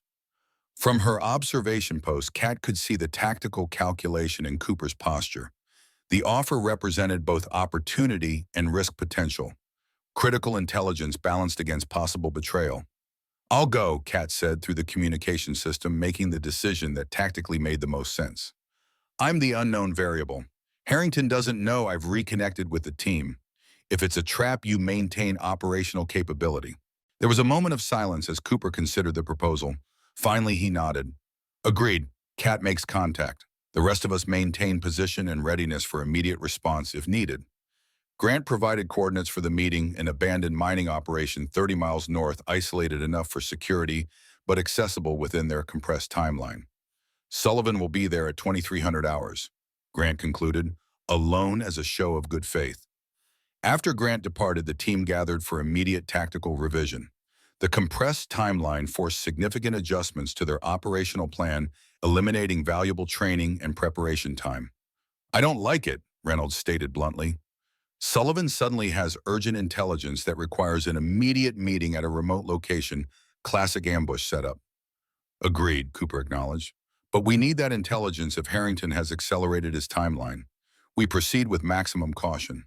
Kat meets Sullivan as planned, but with comprehensive overwatch and immediate extraction capability. The revised plan took shape quickly. Cooper would establish sniper overwatch at the meeting location, while Reynolds maintained a tactical position with extraction vehicles. Sanchez would coordinate from the safe house, monitoring communications and providing real-time intelligence support. As they prepared equipment for the night operation, Kat found herself alone with Cooper briefly in the weapons room. "If Sullivan is compromised," she said quietly, "if this is a trap, don't hesitate. Take the shot regardless of my position." Cooper checked the optics on his sniper rifle, a custom .300 Winchester Magnum, capable of precision elimination beyond 1,500 meters. "That won't be necessary," he replied with quiet confidence. "Because if it's a trap, you'll identify it before execution. And if Sullivan has betrayed us, you'll ensure he never leaves that meeting alive." The cold precision of his statement was a reminder of what had made Deadeye Division legendary: the absolute commitment to mission success and team survival, regardless of personal cost. It was what had bound them together through impossible operations and what might keep them alive through whatever awaited at the abandoned mine. As darkness settled over the Alaskan wilderness, Kat prepared for the meeting with methodical precision. Her equipment was minimal but lethal: a suppressed sidearm, two concealed blades, and communication equipment secured against electronic warfare. Her clothing was selected for both tactical functionality and environmental protection against the bitter cold. "Ready?" Cooper asked as she completed her preparations. Kat nodded, the familiar pre-mission focus settling over her like a second skin. "Ghost is operational." Cooper held her gaze for a moment longer than necessary, an uncharacteristic display of concern from a commander known for emotional discipline. "Watch your six out there. Something about this feels wrong." "When doesn't it?" Kat replied with grim humor. "That's why they created Deadeye in the first place, for when everything feels wrong." The team moved out into the Alaskan night, each assuming their assigned role in an operation that balanced on the knife edge between essential intelligence gathering and potential disaster. As their vehicles separated to approach the meeting site from different vectors, Kat found herself oddly calm. After 3 years of hiding in plain sight, pretending to be someone she wasn't, Ghost was fully operational again. Whatever awaited her at the abandoned mine, vital intelligence or deadly trap, she would face it as she had faced every mission, with precision, discipline, and the absolute certainty that failure was not an option. For Deadeye Division, it never had been. The abandoned mining operation loomed against the night sky, its skeletal structures casting long shadows across the snow-covered terrain. Kat approached on foot, having left the vehicle a mile back to avoid detection. The bitter Alaskan wind cut through her tactical clothing, but she barely registered the discomfort. Physical sensations faded to background noise when operational focus took over. Through her earpiece, Cooper's voice came in clear and measured. "Overwatch established. I have clear lines on the main building and all approach vectors. No sign of Sullivan yet." "Copy," Kat replied, her voice barely above a whisper, proceeding to rendezvous point. She moved with practiced silence, her senses operating at peak alertness. A fox darted between abandoned equipment 70 yards to her left. An owl's wings displaced air overhead, the subtle creak of metal contracting in the cold night.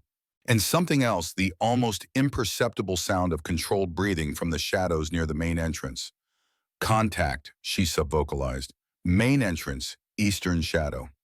"Confirmed," came Cooper's immediate response. "Single-figure male maintaining concealment. Matches Sullivan's profile." "Colonel Sullivan," she called out when she reached the clearing before the main building. "You wanted to meet." A figure emerged from the shadows. Robert Sullivan, his military bearing evident, despite civilian winter clothing. He moved with the careful precision of someone who understood tactical vulnerabilities, staying clear of potential sniper positions. "Lieutenant Hayes," he acknowledged, using her original designation rather than her cover identity. "Or do you prefer Ghost now that you've reconnected with your team?" "Let's skip the pleasantries," Kat replied coldly. "Your man Grant said you have critical intelligence about Harrington and Project Nemesis." Sullivan reached slowly into his jacket and withdrew a small digital device. "Everything I've gathered is on this: names, dates, communication records, financial transactions. The complete conspiracy linking Harrington to the betrayal of your unit and the development of Project Nemesis." "And the identity of the mole," Kat pressed. Sullivan's expression grew grave. "That's the most disturbing part. The evidence points to William Cooper." The accusation hung in the frigid air between them. Through her earpiece, Kat heard Cooper's sharp intake of breath, followed by absolute silence. "That's a serious allegation," Kat said carefully. "What evidence supports it?" "Financial records showing deposits to offshore accounts following each Deadeye operation. Communication intercepts indicating information exchange with Harrington before the Hindu Kush mission. And most damning, Cooper's daughter Sarah was never killed in that car accident 3 years ago, as officially reported. She's alive, being held by Harrington as leverage." The revelation struck Kat like a physical blow. Cooper had never mentioned a daughter during their years operating together. Personal details were compartmentalized for security reasons, but the implication was clear. If Harrington was holding Cooper's daughter hostage, it created a devastating vulnerability that could explain uncharacteristic betrayal. Through her earpiece, Kat expected to hear Cooper's denial or explanation. Instead, there was only silence, the communication channel dead. Cooper, she sub-vocalized, maintaining her external composure while attempting to re-establish contact. Reynolds Sanchez report status. No response. Either the communication system had failed or something had happened to her team. Sullivan seemed to read her concern. Communications jammed. That's not my doing, but it confirms what I suspected. This meeting has been compromised. He offered the digital device. Everything you need is here, including where Harrington is holding Cooper's daughter. A sudden explosion shattered the night, not close but within a few miles. The direction matched the location of the Deadeye safe house. That's your team's location, Sullivan said grimly. Harrington's made his move. How did Harrington find the safe house? She demanded. That location was secure. The same way he's found every Deadeye safe house for the past 3 years, Sullivan replied. Through Cooper. I need verification, she stated flatly. Hard evidence, not accusations. Sullivan nodded toward the device in her hand. It's all there, including recorded conversations between Cooper and Harrington regarding his daughter's captivity. But we don't have time for you to review it now. Marshall's life is in immediate danger. What's your plan? She asked, making the decision to proceed with Sullivan while maintaining operational caution. My plane is waiting at a private airstrip 20 miles from here. We can be in Seattle by dawn, establish defensive positions before Marshall's scheduled appearance. Kat nodded once the decision made. Lead the way, but understand this, if you're playing me, if this is some kind of setup, I won't hesitate to eliminate the threat, even if that threat is you. Sullivan's weathered face showed a flash of approval. I'd expect nothing less from Ghost. The flight to Seattle passed in tense silence, Kat using the time to review the evidence on Sullivan's device. The material was comprehensive and damning, financial records showing payments to accounts linked to Cooper communication transcripts, revealing operational details shared with Harrington, and surveillance photos of a young woman being held in what appeared to be a secured facility with Vertex Dynamics security protocols. If the evidence was authentic, Cooper had been compromised since before the Hindu Kush mission. It explained the precision of the ambush, how enemy forces had known exactly where to find them, how to neutralize their defensive positions. But something didn't add up. If Cooper was working for Harrington, why had he spent 3 years hunting the man? Why establish an operational team specifically targeted at exposing Project Nemesis? The Olympic Hotel came into view, an elegant, historic building in downtown Seattle. Sullivan parked 2 blocks away in a position that provided clear sight lines to the hotel's main entrance while maintaining tactical distance. Grant will meet us here, Sullivan said, checking his watch. In the meantime, we should establish defensive positions and identify potential sniper locations. Kat was already scanning surrounding buildings for the positions she would choose if tasked with eliminating a target at the hotel. 3 buildings immediately stood out: a modern office tower with clear lines to the hotel entrance, an older residential building with multiple potential hide positions, and a construction site that provided both elevation and concealment. I count 3 primary positions, 9 secondary, she reported, plus multiple ground-level approach vectors for close-range contingencies. A figure approached their vehicle from the direction of the hotel, Thomas Grant, wearing the uniform of a private security contractor. We have a problem, Grant said as he joined them. Marshall's schedule changed. He's speaking in 30 minutes, not 2 hours as originally planned. Security protocols have been modified, different approach, route, different entry point. Harrington's people made the changes, Sullivan asked. Almost certainly. The new route increases vulnerability, creates a clear kill zone with limited defensive options. Kat processed this new information. They're creating an optimal engagement window. Reduced security, predictable movement, maximum vulnerability. Sullivan checked his weapon, a suppressed Sig Sauer P-26. We need to move now. Kat, you take overwatch position at the Westlake Tower. Grant and I will integrate with Marshall's security detail. Negative, Kat countered immediately. Better tactical distribution would be for me to integrate with the security detail while you establish overwatch. My close protection skills are more current, and Grant's existing credentials give him access.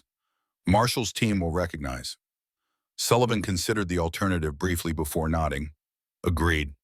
They separated immediately, each moving toward their assigned positions with professional efficiency. Kat followed Grant toward the hotel, adjusting her body language and demeanor to project the confidence of authorized security personnel. Cooper's daughter, she said quietly as they walked. Sullivan showed me evidence she's being held by Harrington. Is it verified? Confirmed, Grant replied. Sarah Cooper, age 26, officially killed in a car accident 3 years ago, actually held at a Vertex facility outside Tacoma. I've seen her myself during a security rotation. And Cooper knows. Harrington made sure of it, sends proof of life before every operation with threats of what happens if Cooper doesn't comply. They reached the hotel's service entrance where Grant's credentials granted them access. Inside, they moved through service corridors toward the Wellington suite where Deputy Secretary Marshall was preparing for his appearance.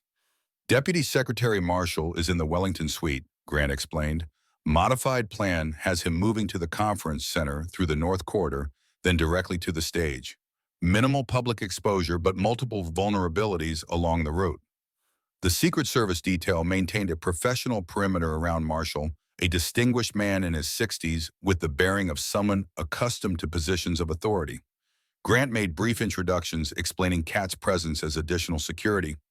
Schedule change came from the top, the lead agent explained. Direct order from General Harrington's office citing security concerns about the original route.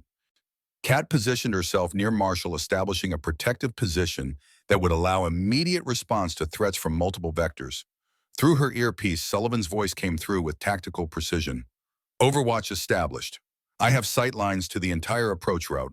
No hostile indicators yet, but I'm tracking multiple security personnel with a non-standard equipment, possible Nemesis operators. The Secret Service began final preparations for movement. A subtle movement from Grant caught her attention, his hands shifting to an inside pocket in a way that tactical operators recognized as weapon draw preparation. Compromised, Grant said quietly, the single word carrying unmistakable warning. Before Kat could respond, the suite's main door opened and a figure entered with confident authority, General Victor Harrington himself, accompanied by 2 security personnel who moved with the precise economy of special operations training.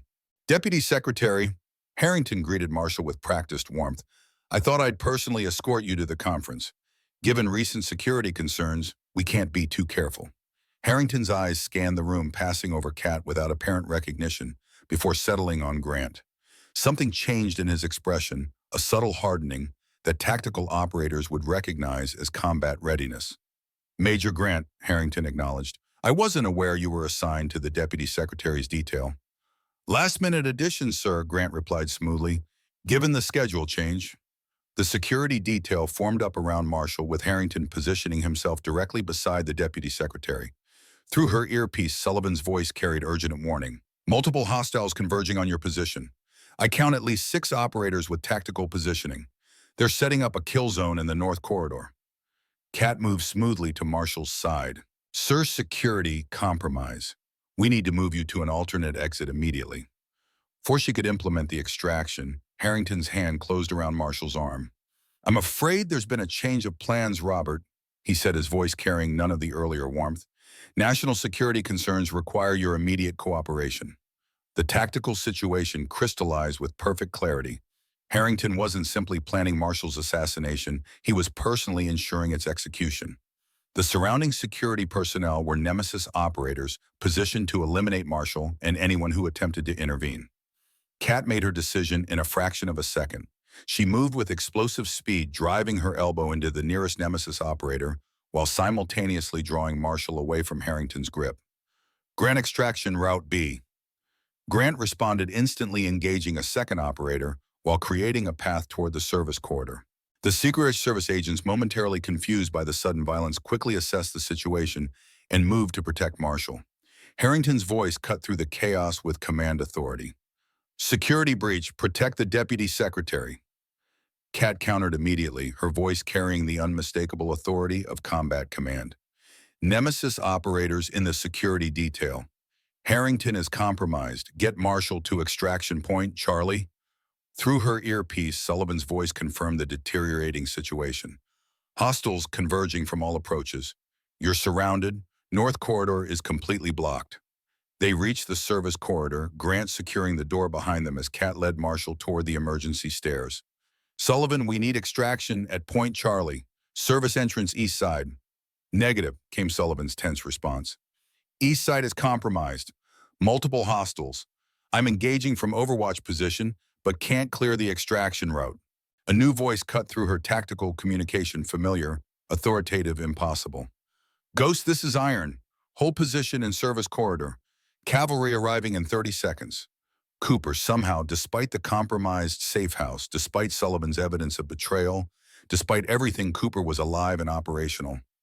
Before Kat could process this development, the service corridor door at the far end burst open. She pushed Marshall behind, cover weapon drawn, and ready to engage what she expected to be Nemesis operators. Instead, she saw Cooper himself leading Reynolds and a tactical team in full combat gear. They moved with a synchronized precision that had made Deadeye Division legendary, securing the corridor with practiced efficiency. Extraction route secured, Cooper announced, his voice carrying the calm authority that had guided them through countless operations. Move now. Sullivan's compromised, Cooper stated flatly as they reached him. Has been from the beginning. He's Harrington's primary asset, not me. The accusation mirrored Sullivan's claims about Cooper, each man identifying the other as the traitor. Kat maintained operational focus, prioritizing Marshall's extraction above resolving the conflicting claims. Verification later, she replied tersely. Extraction now. A tactical vehicle waited at the loading dock, engine running and positioned for immediate departure. Reynolds stood by the open door, weapon ready, and eyes constantly scanning for threats. Clear so far, he reported as they approached. But Nemesis operators are regrouping. We have maybe 2 minutes before they establish containment perimeter. They loaded Marshall into the vehicle, Cooper taking the driver's position with Reynolds riding shotgun, and the remainder of the tactical team establishing defensive positions for the departure. What about Sullivan? Kat asked as they prepared to move. Contained, Cooper replied cryptically. He won't be a problem. The vehicle moved out, Cooper navigating with the precise control of someone who had planned and memorized multiple extraction routes. Someone needs to explain what the hell is happening, Marshall said, his voice remarkably steady given the circumstances. Who are you people, and why is General Harrington trying to have me killed? The short version, Cooper replied, eyes never leaving the road, is that Harrington has been running an unauthorized assassination program called Project Nemesis. Your audit would have exposed funding irregularities connected to the program, making you a primary target. And Sullivan, Kat pressed, unwilling to proceed further without clarification of the conflicting allegations. Cooper's expression hardened. Sullivan recruited and trained Harrington. When Deadeye Division proved too independent for their purposes, they created Project Nemesis as a replacement, operators with comparable skills, but conditioned for absolute loyalty. Sullivan has been Harrington's hidden partner from the beginning. That contradicts the evidence Sullivan provided, Kat countered. He claims you're the compromised asset that Harrington is holding your daughter as leverage. Sarah is being held, Cooper confirmed, but not as leverage against me, as bait in a trap designed to compromise me in the eyes of the team. Sullivan has been playing a long game, positioning himself as the trustworthy alternative while painting me as the traitor. The tactical vehicle navigated through Seattle's early morning traffic. Cooper drove with practiced precision, following a route that balanced efficiency against predictability. We have a secure location established, he continued, and a plan to extract Sarah concurrent with our neutralization of Harrington's operation. Marshall listened to the exchange with focused attention. If what you're saying is true, we're facing a catastrophic security breach at the highest levels of military command. Harrington has access to nuclear launch protocols, strategic defense systems, classified operations worldwide. It's worse than that, Cooper replied grimly. Operation Checkmate isn't just about eliminating threats to Nemesis. It's about systematic replacement of the Nuclear Command Authority with operators loyal to Harrington and Sullivan. The assassination attempts against you, Secretary Phillips and others, they're just the first phase. What's the second phase? Marshall asked, though his expression suggested he'd already guessed the answer. Cooper stated flatly. Harrington positions his people in key command roles. Sullivan provides political cover through his connections in intelligence communities, and together they establish effective control over America's nuclear arsenal. The secure location was an operational command center, where Sanchez was already coordinating multiple information streams on digital displays. She acknowledged their arrival with a brief nod before returning to her work. Marshall is secure, Cooper announced. Status on secondary objectives. Sarah's location confirmed, Sanchez replied, without looking up from her station. Vertex facility outside Tacoma, sublevel 3 East Quadrant. Security protocols identified and mapped. Extraction team in position awaiting authorization. In Harrington, Cooper pressed. Currently at Olympic Hotel coordinating response to Marshall's extraction. Security perimeter established, multiple Nemesis operators deployed. He's locked down tight, no viable approach vector without significant collateral risk. Cooper turned to Marshall, his expression grave. Sir, we need your authorization to proceed with full operational parameters. What we're proposing goes beyond standard military protocol. It involves direct action against a serving general officer without formal charges or court-martial. Marshall considered the request with careful deliberation. If what you've told me is accurate, Harrington represents an imminent threat to national security at the most fundamental level. Under such circumstances, Title 50 authorities would apply. He straightened his decision made. As acting Secretary of Defense in Secretary Phillips' absence, I authorize immediate action to neutralize the threat posed by General Harrington and Project Nemesis by any means necessary. I take full responsibility for this authorization. Cooper nodded once acceptance of both the authorization and the burden it represented. Sanchez initiate Operation Phoenix, full spectrum, all assets deployed. What's the plan? Cat asked, studying the tactical displays with professional assessment. 3-phase operation, Cooper explained. First, extract Sarah from the Vertex facility. Second, secure evidence of Project Nemesis and Operation Checkmate from Harrington's secure servers. Third, neutralize Harrington himself before he can implement contingency protocols or escape.